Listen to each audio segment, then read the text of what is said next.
दोस्तों, आज मैं आपको सुनाने जा रहा हूँ राधा और कृष्ण के प्रेम के बारे में एक छोटी सी कहानी, जिसका शीर्षक है श्री कृष्ण के सिरदर्द की कहानी।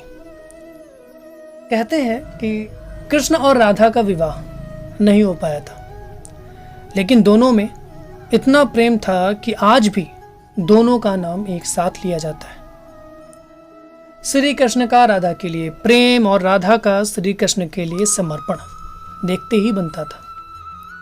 शायद इसीलिए अपने आप को सबसे बड़ा भक्त कहने वाले नारद मुनि, जी हाँ, वही नारद मुनि जो नारायण नारायण कहते रहते हैं, उन्हें राधा से जलन होने लगी थी।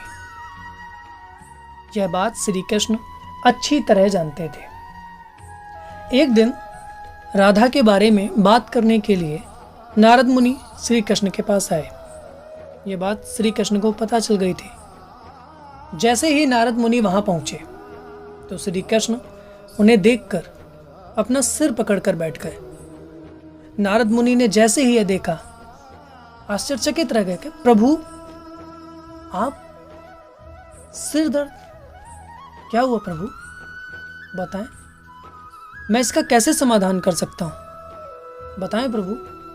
श्री कृष्ण ने नारद जी से बोला, देखो मुनिवर, जो मेरा सबसे बड़ा भक्त हो ना, उसका चरणामृत मुझे ला दो। मैं चरणामृत पी लूंगा और ठीक हो जाऊंगा।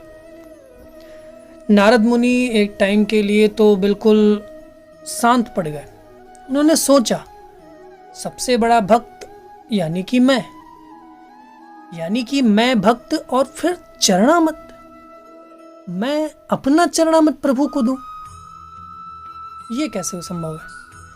अगर जो मैंने प्रभु को अपना चरणामृत दिया यानी कि मुझे नरक भोगने जितना पाप लगेगा, तो नहीं, मैं तो नहीं दे सकता। कुछ देर सोचने के बाद अपने मन में राधा का विचार आया और वे सोचने लगे कि लोग राधा को भी तो श्री कृष्ण का सबसे बड़ा भक्त मानते हैं, इसलिए क्यों ना उनके पास जाकर पूछा जाए। ऐसा सोचकर वह राधा के पास गए और उन्हें सारी बात बता दी। राधा ने जैसे ही यह सुना, एक पात्र लाकर अपना चरणामृत नारद मुनि को देते हुए कहा, हे मुनिराज, मुझे नहीं पता कि मैं उनकी कितनी बड़ी भक्त हूँ, लेकिन मुझे ये पता है कि श्री कृष्ण को मैं अपना चरणामृत देने से, चाहे मुझे नरक भोगना क्यों ना पड़े, मुझे पाप तो लगेगा ही लगेगा, चाहे मुझे भोगना क्यों ना पड़े, मैं सब सहन कर लूँगी, लेकिन मुनिवर, जल्दी से जाकर बस उन्हें ये पीड़ा उनकी दूर कर दो, ये चरणामृत बस उन्हें जाकर दे दो।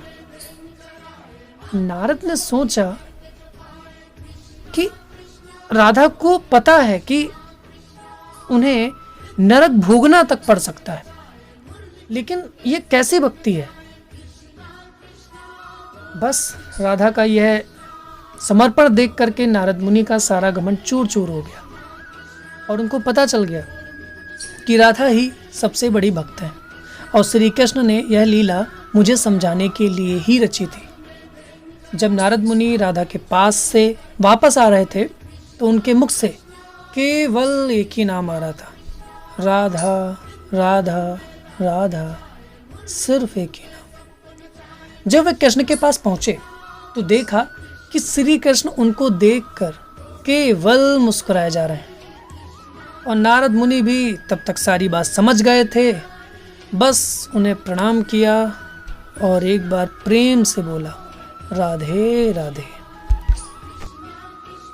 दोस्तों, ऐसे ही और प्रेरणादायक कहानी सुनने के लिए हमारे YouTube चैनल कर्मसु को सब्सक्राइब करें।